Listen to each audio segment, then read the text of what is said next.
Hi friends, this is Trish and welcome to Teacher Therapy. Today we're going to be talking about a hot topic, and that is critical race theory. I have had literally so many people either comment about it or ask about it that I thought it was time to dedicate a whole video to this topic. If you're new to this channel, I taught for 8 years and ended up leaving the field in 2021. And I taught every grade between 4th grade and 8th grade, and I taught public, private, and charter. And as a teacher, I did have professional development teachings that were based on critical race theory. But before we get started, I want to acknowledge that I know that this is a potentially polarizing topic. And typically when you're looking at media representations, there are two very staunch extremes. And I don't agree with either of the extremes. I've nicknamed the two extremes, number one, everything is racist, and number two, nothing is racist. The everything is racist category can have a tendency to say that if you disagree with any tenets of critical race theory, then that proves that you're racist and you're benefiting from a system of privilege and entitlement. But then on the other extreme, if you mention to the nothing is racist crowd that you've got some concerns about racial issues, you might get called a Marxist and you might get accused of hating America. Whoa. So let's just everybody take a really deep breath.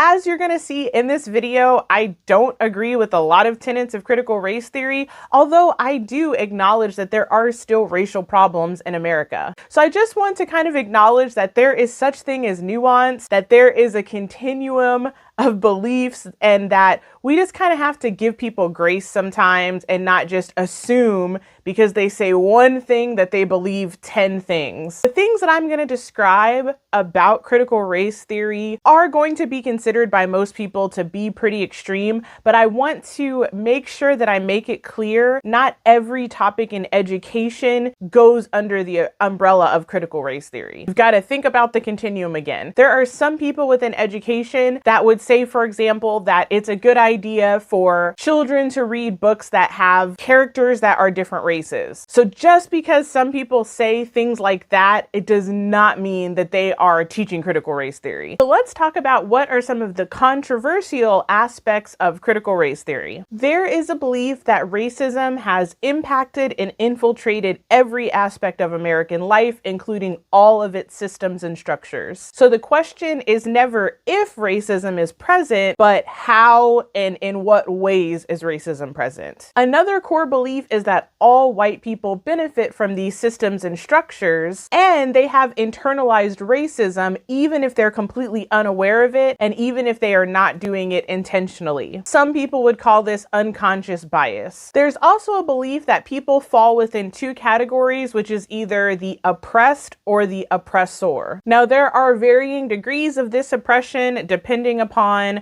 somebody's maybe gender, health, wealth, race, all of those different aspects. So this theory would put forth that we need to be aware at all times of our different privilege and situations based on these factors, and we need to surrender our voice and opinion to the person that is experiencing the highest degree of oppression in the situation. There's also a big emphasis on listening to their stories and experiences. A very controversial aspect of this system is the redefinition of racism. Typically, we've thought of racism as being a hatred or feeling of superiority based on race. However, racism within CRT is redefined as privilege plus power, which essentially means because all whites have privilege, all whites have a degree of possibly internalized subconscious racism, even if they're not aware of it. And the belief would also be that Black people cannot be racist because they lack the powers and the systems and the structures to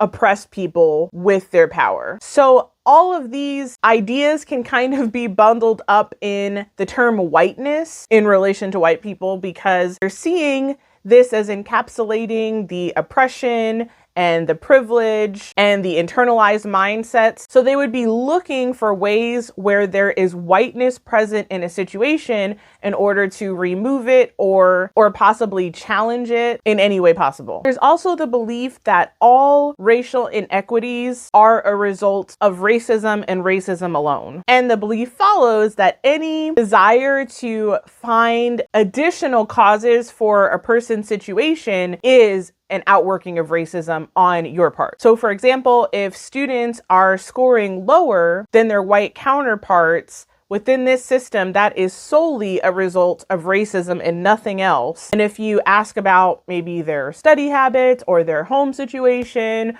or a lot of the more individualized factors, that would be considered racist. So that would be kind of an oversimplification and generalization of the beliefs of critical race theory. And some people would disagree with certain aspects of that, but that summary is based on my teacher professional development programs that I've been through, books that I've read, and hours of re-listening and research about the specific beliefs, because I wanted to make sure that I wasn't misrepresenting it. So now I want to talk about why I disagree with it personally, and I want to talk about some potential solutions, and I want to talk about my specific experiences with it in the K through 12 public school and charter school system. So first and foremost, I feel like this way of thinking does not help the very students that they are saying that they want to help and serve. I believe that it facilitates a victim mindset, and it doesn't help kids correlate their actions, attitudes, and behaviors with their outcomes. Now, I would be the first to totally acknowledge that children don't pop up in a vacuum. So your neighborhood, your school, your family, your income, the health of your food, like all of those things are going to contribute to how well you do in school. And I will fully acknowledge that generational poverty is very hard to escape from. But in my opinion, critical race theory has a tendency to teach kids why even try.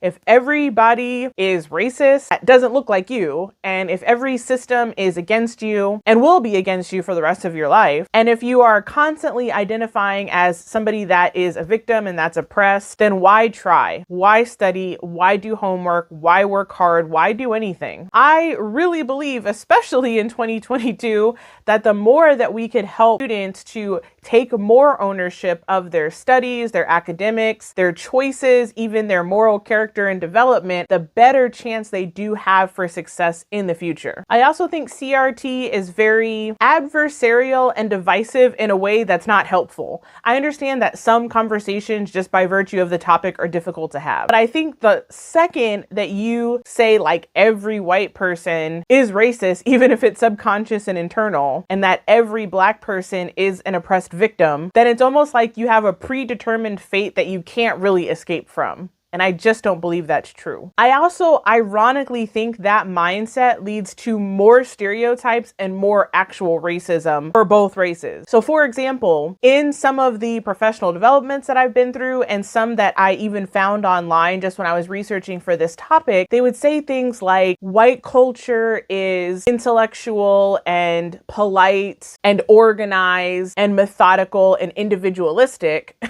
And then they would say that, Black culture is more loud and aggressive and communal and maybe less precise, more animated. And to me, that actually plays into the stereotypes that many Black kids already have, that school and education is white, and that's definitely not going to help anybody. It also, to me, plays into the mindset that Black children can't behave in school, which to me is a very racist mindset. So it's completely beyond me how perpetuating those stereotypes is actually helpful to Black children or any non-white children. To me, that's basically telling them that they are set up to fail and can't succeed no matter what they do, because it's somehow innately not a part of who they are and a part of their identity. And I think that that is pretty terrible, actually, if you ask me. I also think that CRT is really tricky because no one, not even people that want to help, can actually take a look at certain cultural practices and beliefs and even talk about whether or not it's helping or serving the community at large. So for example, if I were to say something like, I really dislike most modern rap music and like Cardi B, that would be considered racist because you cannot even critique anything to do with, Blackness or Black culture lest you be considered racist racist. And even if my reason for feeling the way I do is I think that it is not empowering to Black women or Black men, a reason doesn't matter. The idea just has to be basically anything and everything within Black culture is wonderful, and to even suggest that there could be some things that might be better is considered racist. It kind of also goes with things like beliefs, mindsets, habits, practices. If I make an observation, for example, that within my school community, for whatever reason, education doesn't seem to be of value, then I would be attacked as being racist. And ironically enough, I've actually been told by a facilitator of one of these professional developments that I had internalized racism and that I was culturally white, that I wasn't even Black because of some of my issues with what they were saying. So it's not really about, hearing all Black voices. It's really about sticking with a very specific narrative. And if you don't, then you get instantly shut down. And to me, that's just not helpful. Another problem that I see with this is that school districts, especially urban ones that have bought in to some of these mindsets, whether they know the origin of them or not, they actually are creating policies that are not helpful for any students. They are just passing anybody that, even if they don't know how to read, like kids are graduating that are reading on a 3rd grade reading level. They're taking away standards for things like attendance. There used to be a lot of standards in place that if you missed a certain amount of days of school, then you would not be able to pass on to the next grade level, but things like that are getting removed. The real possibility for suspensions and detentions are being removed in favor of things like restorative practices, where people sit in a circle and share their feelings after they got in a fight, instead of being removed from the situation. And to me, all of these things are more about optics for the district rather than what is actually good for any students. Since within this mindset, the idea is that any disparity between like racial statistics is proof of racism, school districts are thinking, oh great, we don't want to be accused of being racist, so now we need to change these numbers whether or not they are representative of something real. Instead of saying, well, if there's fights going on, or if students are missing school, or if students are scoring low, let's try to see if we can help figure out why that is and do everything we can to remedy the actual roots of the problem. But we can't even look at the problem with this framework because the problem is blanket racism. Another issue that I have with this system within schools is that, like almost everything in education, teachers are heavily blamed, and it doesn't matter what they look like. It's basically said that, student failure is a result of teachers' implicit bias or racism. And even for inner city teachers that have dedicated their lives to helping children of color, they're still considered racist. And the onus is still put back on them to fix a problem that they're not even really able to talk about, discuss, or think on unless it is their admission that they're racist and that's why students aren't achieving well. And again, I know that I am oversimplifying these things, but it's the truth of what's being said. Oftentimes, the presenters will not say it as clearly as what I'm saying, but it is exactly what they are saying. And I'm sure if any teachers are with me, you could probably tell some of your stories in the comments. So along with this, there isn't really accountability for students and parents because they're seen as the oppressed, they're seen as the victims, so they're not able to really take any responsibility for things that they can change. As I've mentioned in some of my other videos, all things considered, a kid can have a choice if they're going to be on Fortnite or TikTok for 3 hours versus if they're going to study and do their homework. Like, that is a choice. But if you're constantly told that you're a victim and you're disempowered and everybody's against you, then it's going to be even difficult to believe that that choice will matter and will result in a different outcome. I've also known that on the extreme end of some of these philosophies, there's a burn it all down mentality, sometimes literally, sometimes metaphorically, that essentially says like all the systems are just so corrupt, we need to do away with them. Whereas I don't think that that's helpful or realistic. I think that people can be taught to reform systems and work within them and work with people instead of just having like an anti-everything mentality. So what are some of the solutions? I truly believe that schools have one of the greatest opportunities to change the destiny and the trajectory of kids' lives. I believe that 100%. That is originally why I got into education. That's why I joined Teach for America, because they really seemed to make that connection that, with underprivileged kids or kids in the inner city or urban core, when they are able to get an excellent education and go to college, then their pathway can be changed and they could actually get out of poverty. And I truly have believed that with all of my heart. And as I talk about in other videos, I feel like with these ridiculous policy changes, everything that teachers could actually do to help kids, we're not allowed to do anymore. But I've talked about that in other videos. But going back to the solution, I think we need to really get back to that. Instead of focusing on all of this other stuff, I just think truly helping kids to have an excellent education, to be able to read and write and speak, working on soft skills and actual values education, like valuing turning in work, being on time,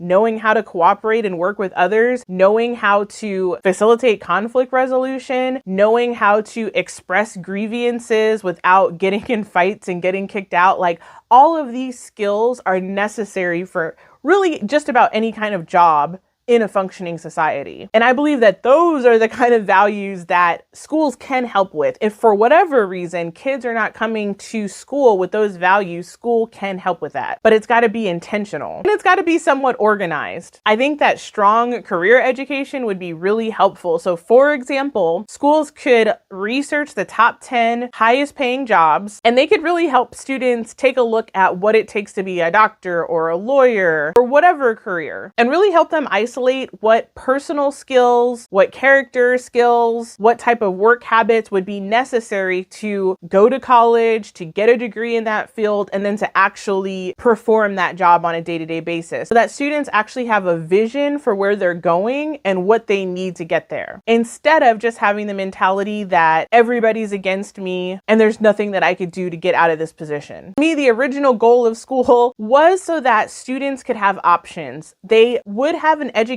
that was adequate enough so that they could go to almost any college, or they could choose a trade or a career. Any of those options would be open to them. And I think that sadly we're losing sight of that. Now, because of, I think, a lot of these philosophies, school is just trying their best to push students through the system with as little drama and as little press as possible, while making it look like they're doing something great when they're not. I want to say again, just because I'm not on board with a lot of CRT philosophies does not mean that we cannot take another look at how history is being taught to students. As a little example for you, I distinctly remember in 4th grade, I was taught that slavery was generally a happy situation for slaves. I was taught that they were brought in like the family, and that most of the slaves wanted to stay with the owners, and that for the most part it was a really good working relationship with occasional exceptions. And I'm from Texas originally. I don't know how common it is to have things like that taught, but I actually think there's a way in which we can be honest about American history, but we can be honest about the good parts and the bad parts. We can talk about the truth about slavery, but then we can also talk about the abolitionist movement. We can talk about ways that injustice has been overcome and will continue to be overcome.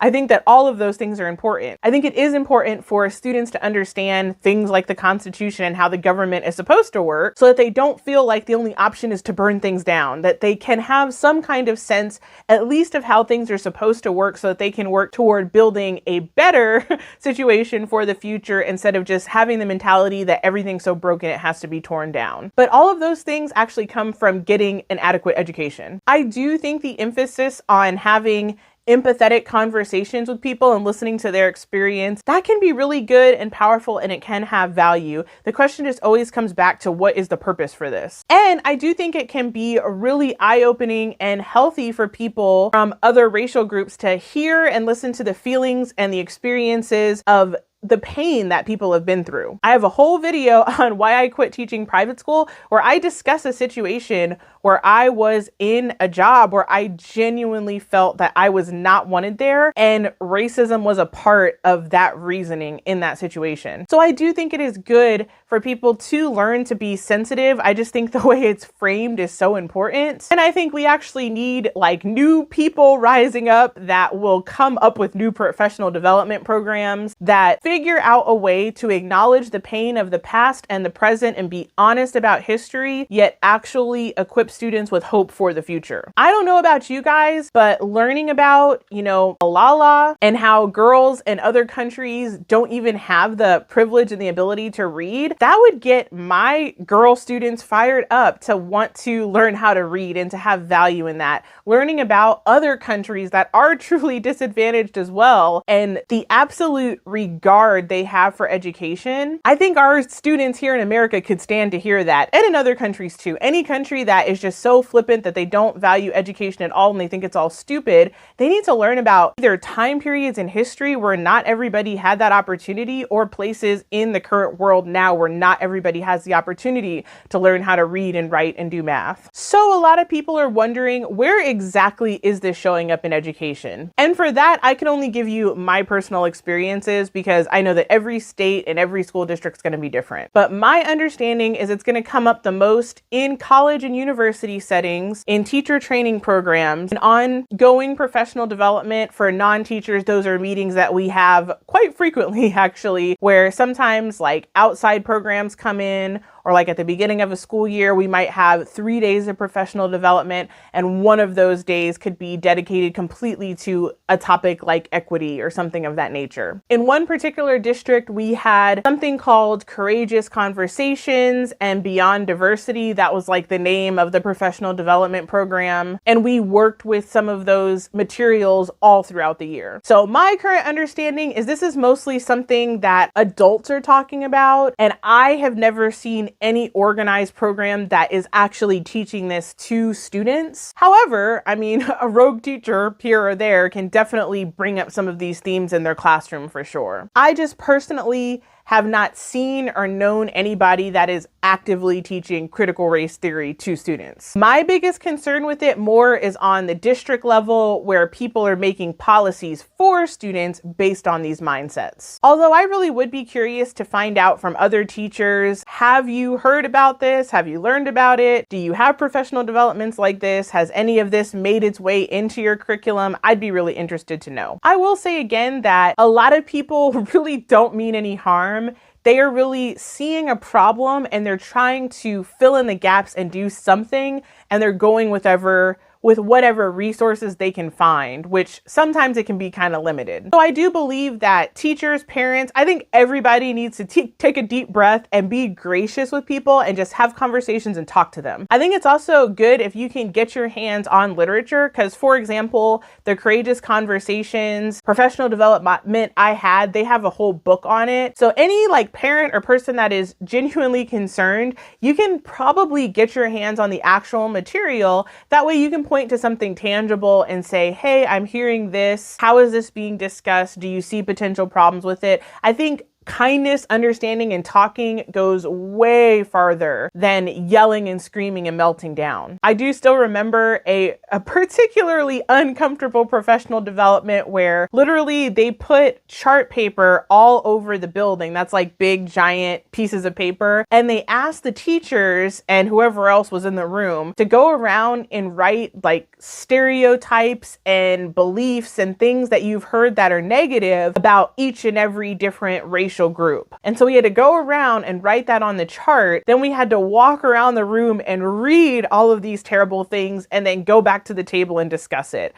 I thought that was like one of the worst professional developments ever. And a lot of people at the table thought the same thing. But a lot of times teachers really don't feel like they have a voice to kind of speak up and say, I didn't find this helpful. I actually found it harmful. I found it hurtful and offensive. But just remember that kindness goes such a long way. I want to end with a quote by Martin Luther King Jr. that I fully agree with. He said, I have a dream that my 4 little children will one day live in a nation where they will not be judged by the color of their skin, but by the content of their character. Unfortunately, I think practices like CRT are going completely in opposition to things like everything Martin Luther King Jr. stood for. So I think that we need to make sure that we're not being bullied into agreeing with things that we do not agree with. Doesn't matter what people call you, one extreme or the other. I do think it's time for people to lovingly and kindly stand up for what they believe is true and right. So I'm sure you guys will let me know what you think, and I'll talk to you guys next time.